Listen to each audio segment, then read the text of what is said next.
श्री स्वामी समर्थ दत्ताश्री किचनमध्ये तुमचे मनपूर्वक स्वागत आहे। तर आज आपल्या किचनमध्ये बनवणार आहोत कोथिंबीरची अळूवडी। तर इथे मी मिक्सरच्या भांड्यामध्ये कोथिंबीरचे देठ घेतलेले आहेत। त्यामध्येच आपल्याला 1 टीस्पून बडीशोप, 1 टीस्पून धने,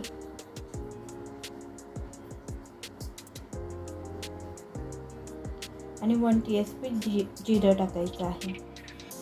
त्याचबरोबर लसूणच्या पाकळ्या घेतल्या आहेत, ती 7 ते 8। थोडंसं आलं घेतलं आहे, तुम्ही पेस्ट पण घेऊ शकता। इथे मी चिंच आणि गूळ भिजत घालून त्याचे पाणी घातलेलं आहे। थोडीशी हळद, चवीप्रमाणे तिखट टाकायचं आहे।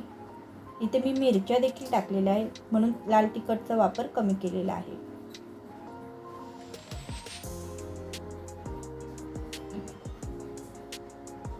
इथे 4 ते 5 मी मिरच्या घेतलेल्या आहेत हिरव्या, थोडासा गरम मसाला घेतलेला आहे।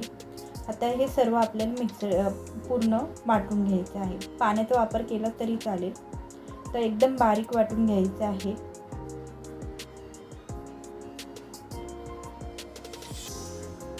तर वाटलेलं मिश्रण मी एका भांड्यामध्ये काढत आहे। त्याचबरोबर त्याच्यामध्ये थोडासा ओवा हाताने चुरडून टाकायचा आहे। ते घेतलेले आहेत 1 टेबलस्पून।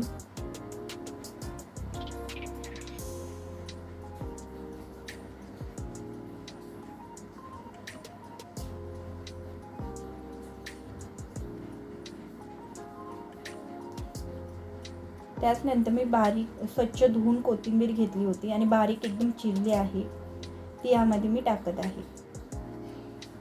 कोथिंबीर ऑप्शनल आहे, तुम्हाला नाही टाकायची असेल तरी टाकू शकता। मग साधी अळूवडी होईल।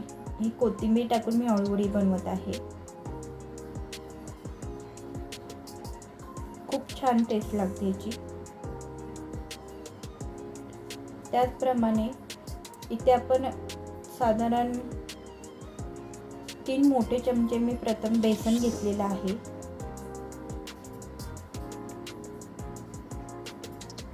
आणि तोच चमचा घेऊन 1.5 तांदळाचं पीठ घेतलेलं आहे।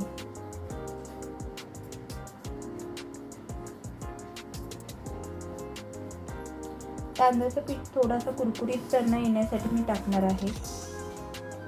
आता हे सर्व आपल्याला मिक्स करून घ्यायचं आहे।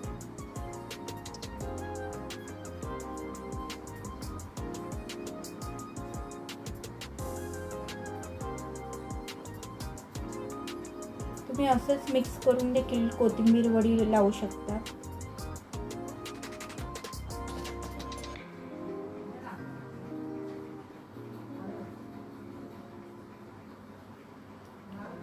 जर तुम्हाला यामध्ये पिठाचं प्रमाण कमी वाटत असेल तर अजून तुम्ही पीठ टाकू शकता। तर यामध्ये मी अजून पीठ आणि थोडंसं पाणी टाकणार आहे।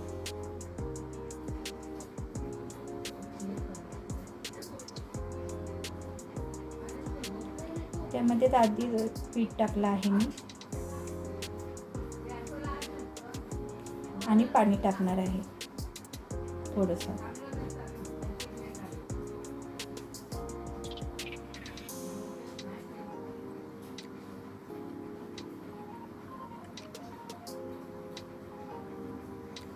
दोन्ही मी हे पीठ टाकलं आहे, तांदळाचं देखील आणि बेसन देखील टाकलं आहे।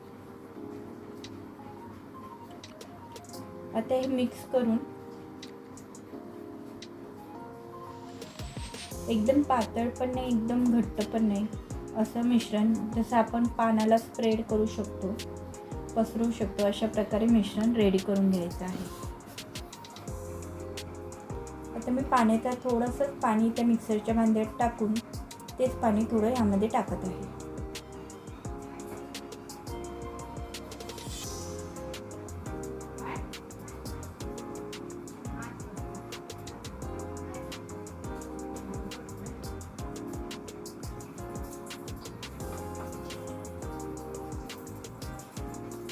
अशा प्रकारे पूर्ण मिश्रण मी करून घेत आहे। आता अळूची पानं घेतली आहे, स्वच्छ धुवून थोडा वेळ नितळत ठेवली होती. त्यातला मधला देठ थोडासा कापून घ्यायचा आहे आणि त्याचा दोर काढून घ्यायचा आहे.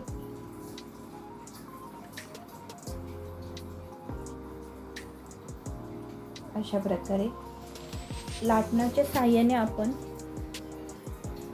हलक्या हाताने त्यावर लाटून घ्यायचं आहे. त्यामुळे शिऱ्या त्या फुगलेल्या थोड्याशा बसतील म्हणून, दबतील म्हणून हलक्या हाताने दाबून घ्यायचे आहे. सर्व पानं अशाच प्रकारे आपल्याला करून घ्यायची आहेत. तर सर्व पानं मी इथे करून घेत आहे अशा प्रकारे. तिथे मी एक मोठं पान प्रथम घ्यायचं आहे. तुम्ही मिश्रण बघू शकता.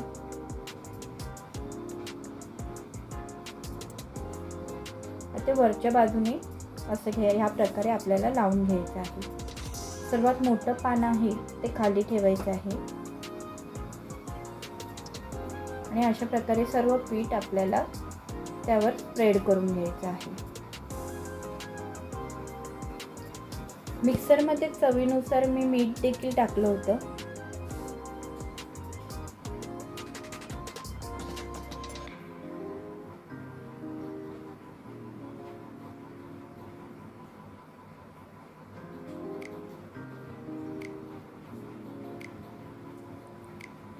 आणि दुसरं पान उलट्या बाजूने ठेवून अशा प्रकारे त्याला पीठ पसरून घ्यायचं आहे.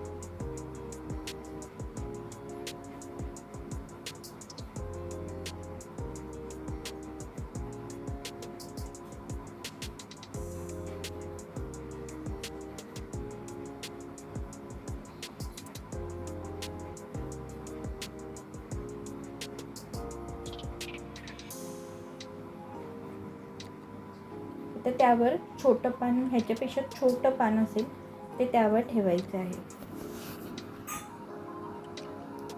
ते दुसऱ्या बाजूने उलट्या साईडने करायचे आहे. पानं लावताना उलटी बाजू वरती ठेवावी.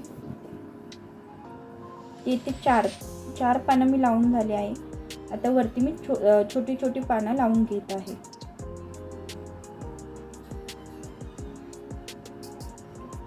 अशा प्रकारे पीठ आपल्याला पसरून घ्यायचं आहे सर्व बाजूने.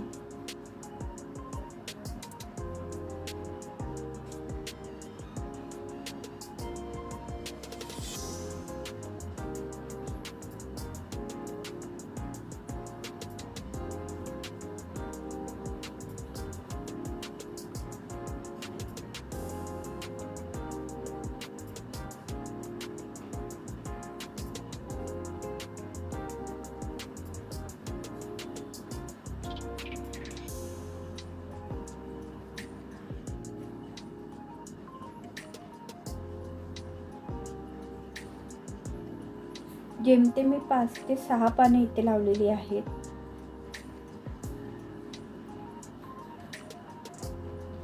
आता फोल्ड करताना वरतून फोल्ड करायचे. अशा प्रकारे थोडंसं पीठ लावायचं आहे. सेम तशीच खालच्या बाजूने देखील फोल्ड करायचे आहे.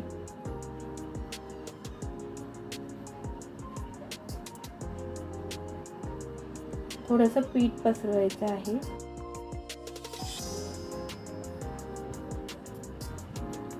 आणि साईडची बाजू देखील तशीच फोल्ड करायची आहे.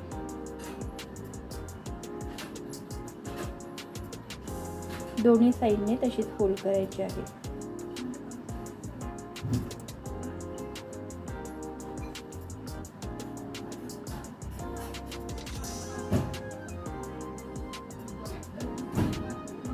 एक तर तुम्ही पूर्ण राऊंड करू शकता.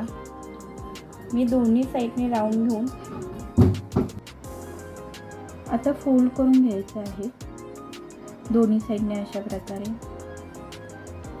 तुम्ही दोरा देखील बांधू शकता, पण मी असेच ठेवणार आहे. छान थोडासा हार्ट शेप येतो. तुम्हाला गोल करायचे असेल तर पूर्ण राऊंड तुम्ही करू शकता.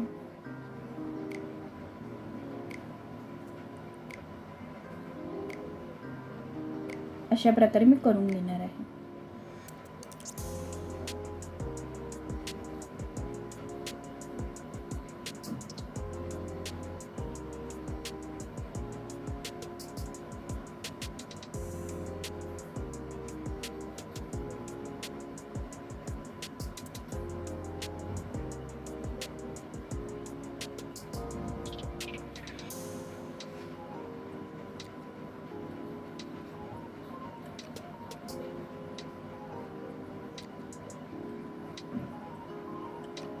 अशा प्रकारे फोल्ड करून घ्यायचे आहे.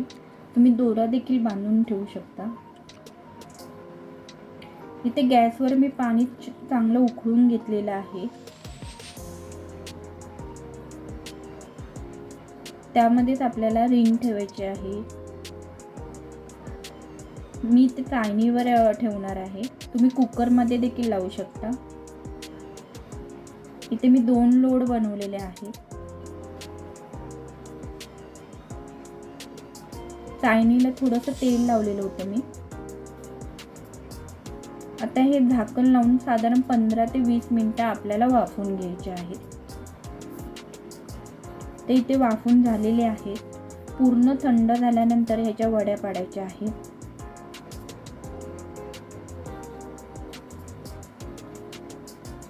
तर मी तुम्हाला कट करून दाखवत आहे. पूर्ण थंड झालेला आहे. हे पाहू शकता, असा शेप येतो त्याने. तुम्ही कशाही बारीक जाड कशाही तुम्ही वड्या कापू शकता. जर तुम्हाला या डीप फ्राय करायच्या असेल तर डीप फ्राय करा किंवा शेलो फ्राय करा. तिथे पॅनमध्ये तेल मी छान गरम करत ठेवलेलं होतं. तर ते ह्या मी फ्राय करून घेत आहे. किंवा तुम्ही फोडणी देऊन देखील या वड्या अशाच खाऊ शकता, तरी सुंदर लागतात.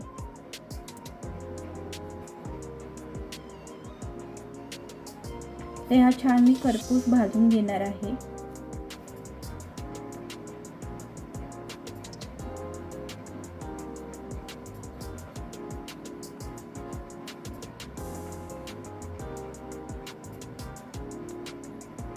गॅस मी मीडियमच ठेवलेला आहे.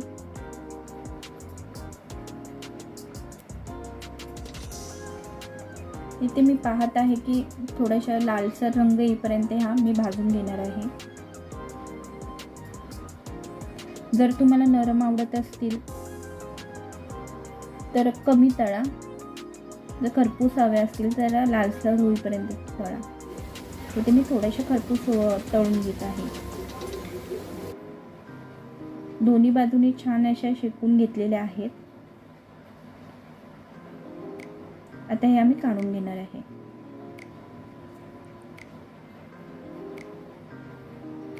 आणि टिश्यू पेपरवर ठेवणार आहे. बाकीच्या देखील मी अशाच तळून घेणार आहे. खूप छान लागतात, टेस्टी लागतात. वरतून फोडणी देऊन देखील खाल्ल्या तरी खूप सुंदर लागतात. नक्की रेसिपी ट्राय करा.